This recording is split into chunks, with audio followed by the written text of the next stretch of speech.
Welcome to adding a appraisal to complete data. To add an appraisal in the database, we need to make sure we have a contact in our contacts database. So from the main screen, we can select contacts, and from here we need to use the quick find function to find our contact. We can search for our contact we'd like to add our appraisal against by email, address, phone number, or their name.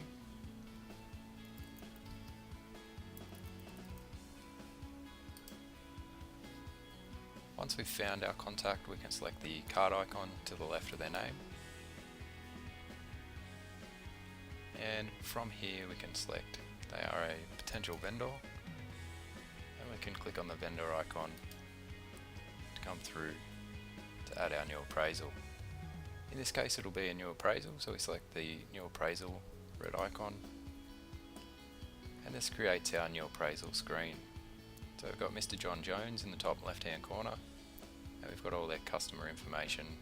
It's created a record for us that's an appraisal, and it's created against the ID that we're logged in as. If we're working as a PA or as admin, we can change this to the correct agent's ID and then start filling in the property information.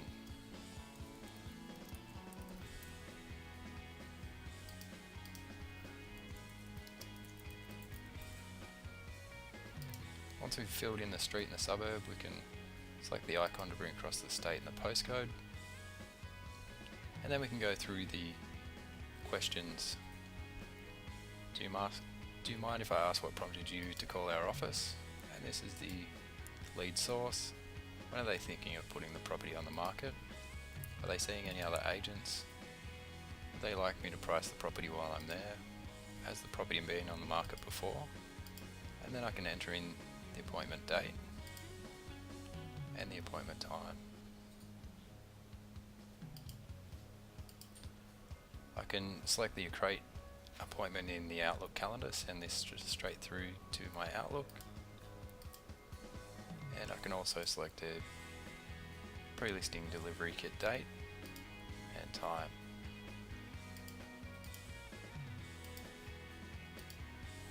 I can print off my confirmation letter, and once I've got that information in, I can now go out and appraise my property.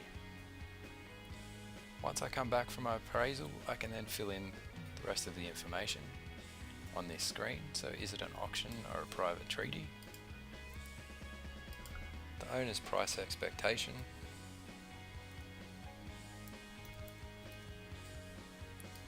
the agent's estimated price,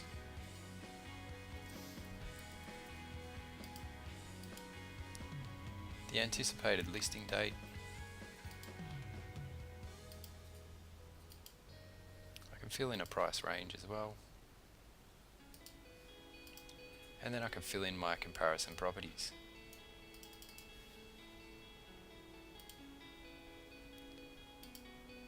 These are from the service area, so it's automatically put in East Gosford as my comparison suburb. I can change that if I like,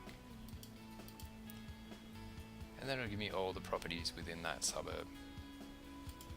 So I can fill these in.